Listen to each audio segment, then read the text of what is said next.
का जो मुद्दे होते हैं वो भी अब हो सकता है कि मुझे यहाँ पे सिविक इलेक्शंस में या फिर असेंबली इलेक्शंस में भी असर दिखते हैं। सुशील जी, भारत का प्रभाव बढ़ रहा है और भारत का जो प्रभाव पड़ रहा है वो परिणामों में भी नजर आने लगा है।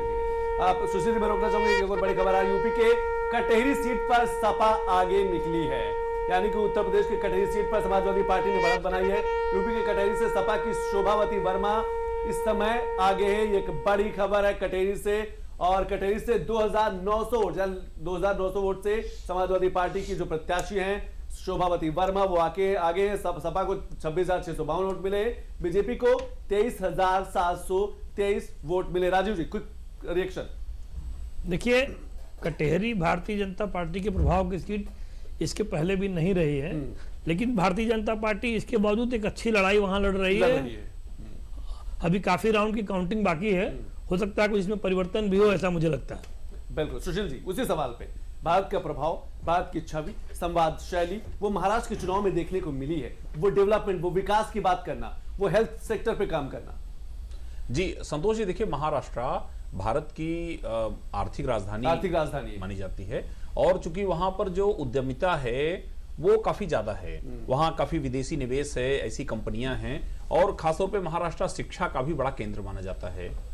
ऐसी स्थिति में वहां का जो यूथ है, खासतौर पर वहां जैसे बंबई जैसे बड़े महानगर हैं, वहां पर आपको भारत के सभी राज्यों के लोग वहां निवास करते हैं, और खासतौर पे वहां का जो युवा है उसका जो दृष्टिकोण है वह वैश्विक है, वह ग्लोबल विजन के साथ वहां का युवा आगे बढ़ता है।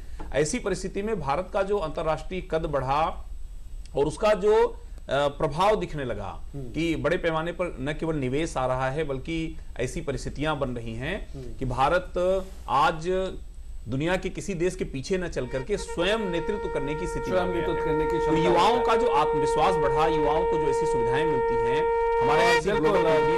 सुशील जी, महाराष्ट्र से एक बड़ी खबर, महाराष्ट्र में महायुति की दूसरी बड़ी जीत, भिवंडी सीट से शिवसेना शिंदे ग्रुप को एक बड़ी जीत मिली है। ये दूसरा खाता खुला है, कहा जा सकता है कि महाराष्ट्र में महायुति की दूसरी जीत। इससे पहले बीजेपी के प्रत्याशी जीते थे और अब भिवंडी सीट से शिवसेना शिंदे ग्रुप को जीत मिली। यानी कि जो रुझान है वो परिणाम धीरे धीरे बदलते जा रहे हैं। तस्वीरें भी हम देख रहे हैं कि बीजेपी कार्यालय से, एनसीपी अजीत पवार वाले कार्यालय से, वहां से भी मिठाई की तस्वीरें आ रही है, मिठाई बांटी जा रही है, पटाखे दगाए जा रहे हैं, आतिशबाजी हो रही है। ये तस्वीर बदल रही है। महाराष्ट्र में एक बार फिर कहा जा सकता है कि पूरे 288 सीटों का अगर देखें तो भगवा जो है वो धीरे धीरे लहरा रहा। अभी हम मैप भी दिखाएंगे, मैप से समझाने की कोशिश करेंगे कि किस तरीके से महाराष्ट्र में भगवा जो है वो बड़ा, कौन कौन से क्षेत्र, विदर्भ की बात करें, नागपुर की बात करें, मुंबई की बात करें, कौन कौन से क्षेत्रों पर बड़ा बदलाव देखने को मिला है। एनसीपी अजीत पवार की बात करें या एकनाथ शिंदे की बात करें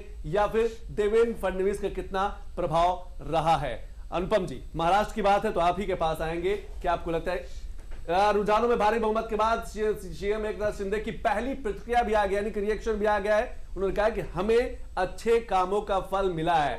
जैसे कि लगातार हमारे पैनलिस्ट कह रहे हैं कि डेवलपमेंट पर जिस तरीके से महाराष्ट्र में काम हुआ है, मुंबई में काम हुआ है, अटल सेतु को लेकर, ट्रेन को लेकर, बुलेट ट्रेन को लेकर भी महाराष्ट्र को जोड़ के देखा जा सकता है। रुझानों में भारी बहुमत के बाद वहां के जो मुख्यमंत्री एकनाथ शिंदे, उनकी जो पहली प्रतिक्रिया वो आ गई है। अनुपम जी, महाराष्ट्र में अब की बार जो उनके जो 6 क्षेत्र हैं कुल मिला करके, उनमें 6 के 6 में मुझे लग रहा है कि पूरा का पूरा भाजपा का जो गठबंधन है वो हावी हो गया है। अब क्योंकि कांग्रेस को ये लग रहा था कि उनके पास जो कई मुद्दे थे वो अब की बार बैकफायर कर गए, और पिछली बार जैसे उन्होंने जो बताया था कि जैसे कॉन्स्टिट्यूशन में चेंज कर दिया जा सकता है ना, और युवाओं को अच्छे अवसर नहीं मिलेंगे यहाँ पे, कई चीज़ों में उन्होंने कई इंडस्ट्रीज के नाम भी लिए थे कि ये भ्रष्टाचार में लिप्त हैं, ये सब चीज़ें हैं। तो पिछली बार लोकसभा के चुनाव में वो मुद्दे चल गए थे, तो इस बार वो मुद्दे नहीं चले हैं। अब की बार ये लगता है कि महाराष्ट्र की जनता ने मन बना लिया था कि अब की बार इन लोगों को अपनी सरकार को रिपीट करना है, क्योंकि अब की बार डेवलपमेंट अगर हुआ है महाराष्ट्र में तो वो दिख रहा है। वो दिख रहा है। तो उसकी वजह से अब की बार लग रहा है कि महाराष्ट्र की शुगर बेल्ट ने भी उनको अच्छा, मतलब वेस्टर्न महाराष्ट्र से भी अच्छा मिला है। वेस्टर्न महाराष्ट्र ने महाराष्ट्र को 5 मुख्यमंत्री दिए हैं, विदर्भ ने उनको 4 मुख्यमंत्री दिए हैं अब तक 20 में से। तो ये सब मैं बता रहा हूँ, ये सारी चीजें बड़े काउंट करती हैं।